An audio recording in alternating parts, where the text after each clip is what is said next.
I've never been one to get sick. Other than the sniffles here and there, it was extremely rare that I would have a stomach virus or a terrible cough. Even as an adult, I never really seemed to catch what my kids do. The crud and the crusties seem to jump from the kids to my wife, skipping me over entirely. There's been only one time in my life that I was violently ill. I was 10 years old. My stomach had been hurting all night long, and I got very little sleep.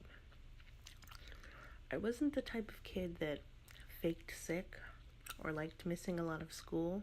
I actually liked school back then. So I thought I could tough it out. I took my shower. I nibbled on some dry toast my mother had made me and stood outside waiting for the bus. All of a sudden, I was hit with the worst wave of nausea I've ever experienced in my life and have never experienced since then. I didn't even see it coming. It just happened. I was immediately sick all over the ground. My poor mother happened to witness the disgusting scene from our front window and called me back inside. She called the school to let them know I wouldn't be there, and she had me go upstairs and lay in my bed. She tried to stay home with me, but she couldn't get anyone to cover her shift at work. My father was already at work, so the only option was for me to stay alone. This was in the early 80s, so it wasn't totally unusual for parents to leave their children home alone for a few hours without too much worry of getting in trouble with the law or anything like that. But I know that my mom felt really guilty.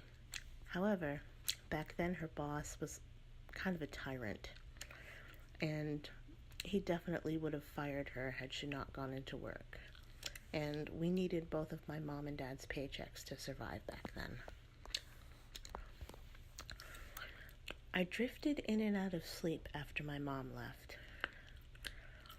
At some point, I woke up with another wave of nausea and quickly tried to unwrap myself from the cocoon of warm blankets and put my feet on the floor to make it to the bathroom in time. But I just couldn't. It happened again, all over the hardwood floor. Even though there was no one there, I shed tears of frustration and embarrassment, and I just felt so weak that I fell back into bed, feeling like I could barely move. I was suddenly very thirsty too, and hot and sweaty and just miserable. I knew there was a glass of water somewhere. I just couldn't focus my eyes to see it. I fell back, closed my eyes, and drifted off again. I'm not sure how long I was out for, but the next thing I remember, I was awoken to a wet feeling on my cheeks. Someone was wiping my face with a cold washcloth. I was finally able to get my eyes open long enough to focus in on the face. It was my grandmother. My mom must have called her and asked her to come check on me. She smiled at me and patted my forehead with the wet washcloth. I was sick on the floor, I said, starting to cry, horribly embarrassed. Grandma shook her head and wiped my tears. Don't you even think on it. I've taken care of it. It's not your fault. It's happened to everyone once in a while. You just rest. Don't worry about it.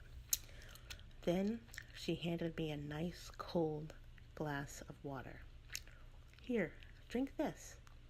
It'll help cool you down. I gratefully drank the water in small sips.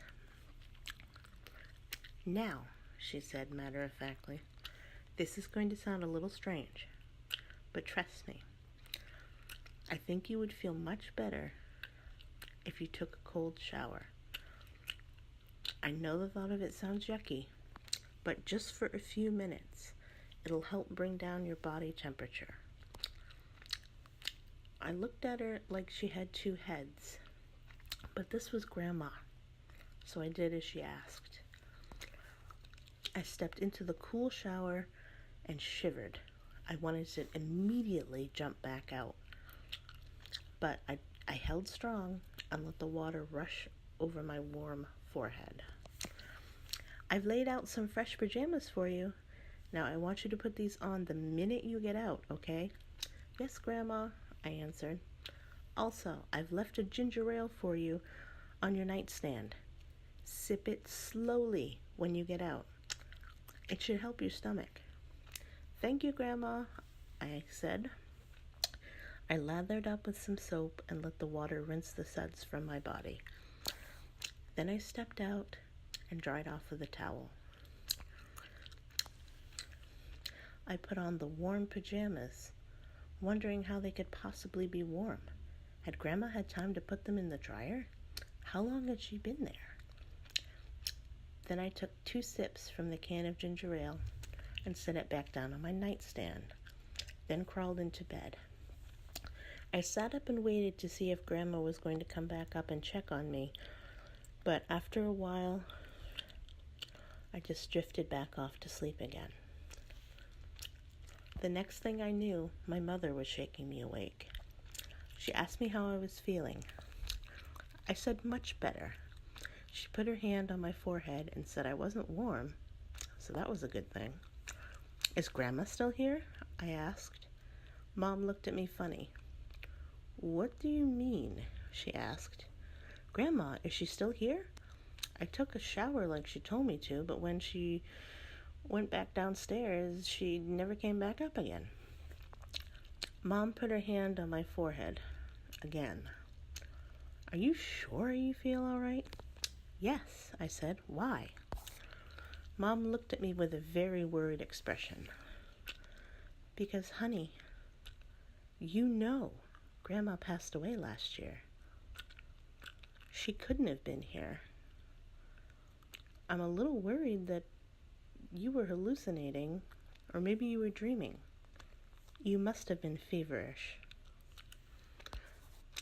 I shook a little bit because I suddenly knew that she was right. It all suddenly flooded back to me. I knew my grandmother was dead. I don't know how I could have possibly forgotten that. Here's the thing. I could have easily dreamed that my grandmother visited me. I could have easily dreamed that I threw up on the floor, so naturally it wouldn't be there when I woke up. However, there's one thing that I can't explain.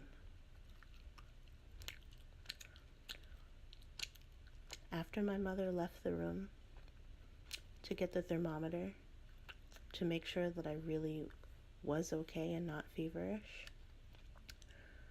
I looked over at my nightstand and there was a can of ginger ale opened. We never kept ginger ale in the house.